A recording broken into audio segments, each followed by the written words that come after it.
how to onboard a new employee. That is a very important question for you as a business owner because you pay them money, so you better want them to perform, right? So the best way to make sure that a new hire performs is that you onboard them the right way. So what does this really involve? What are the key points you should consider? So first of all, when you close the deal, when you hired somebody, it's a great thing, so celebrate that. The first thing you should do before the person starts being at the place is to make sure that they are able to work once they are there. That means make sure they have technical equipment, they have access, they have logins, they have a key card. So organize this before they come in. Make sure they have a place to sit. Make sure that everything is ready so that they are able to start performing immediately once they are there. Then at the day of the new hire starting, first of all, of course, welcome them. That's the very first thing. Have a little meeting with them, welcome them to the organization, give them an overview of what is coming to them in the next days. And of course, now it depends how big your organization is, if you work by yourself or if you have people that you work with. So if you're by yourself, you will do the next steps, of course, by yourself. If you have a team, you will have a handover to your team usually. But make sure that even if you have a team, that you also welcome that person personally, because that is also a sign of appreciation that you take time. And if it is just 5 or 10 minutes for a short hello, that's the minimum.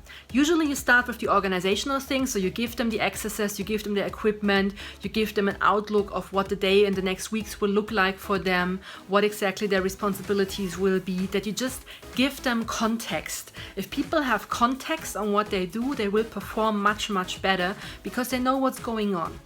Then if you have the organizational part finished, usually you should have a meet and greet with the team. Of course, you should announce to your team before the person comes in that there will be a new hire, so that the people will also welcome the new person openly.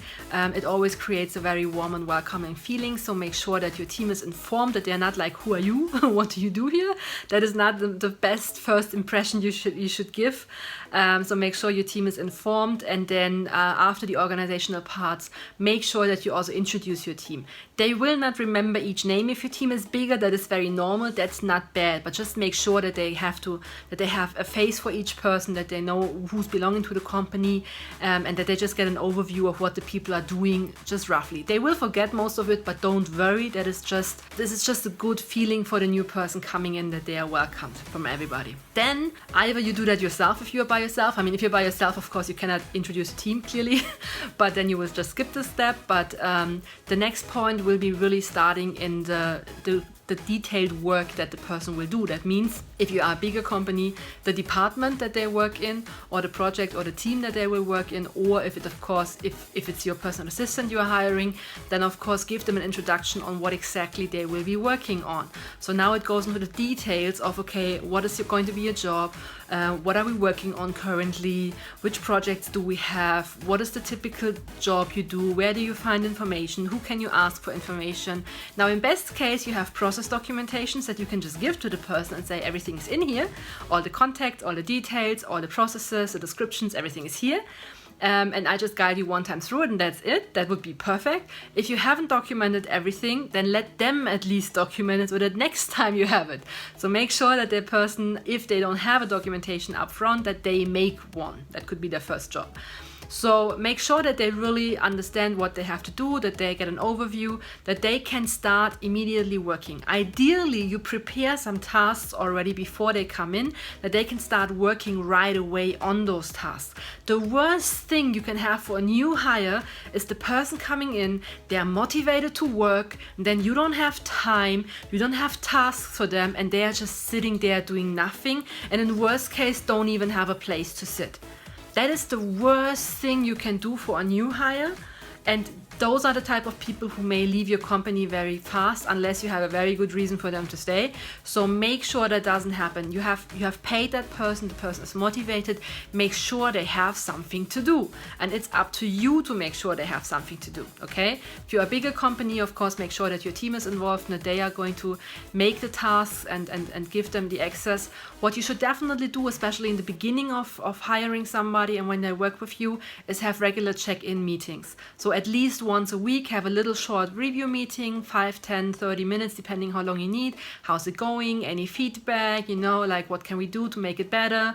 That you really have these feedback meetings, that they also feel heard. Especially when you work with a lot of young people, they want to feel heard. It's not that they want to be know-it-alls, most of the cases not, but it's just they have a different perspective than you have, because if you work in your own business, you are blind to certain situations, but they will be able to tell you. So take this feedback very openly, listen carefully, and try to adjust that, because otherwise you may lose that person, okay? And it's very expensive to hire somebody. It takes a lot of time. So if you found the right person, make sure you don't shy them away with such things, okay? So this is an overview of how do you onboard a person. That's just how it is. It's actually pretty simple. It's most of the time common sense, but in business routine, often things get forgotten and then things happen which are not so nice. So I hope this was valuable information for you. This video is part of a series called Solutions for Business Owners. My name is Mona Tenjo. I'm the CEO and co-founder of Work on Your Business, and we help business owners to work on their business and not in it, to make sure that you build your teams, that the teams are implementing what you want from them, and that you definitely earn money even when you're not there, and that you know that your team performs even when you're not there.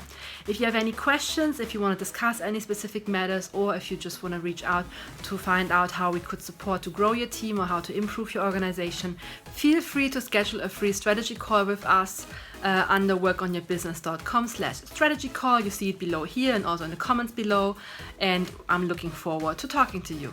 See you next time. Bye bye.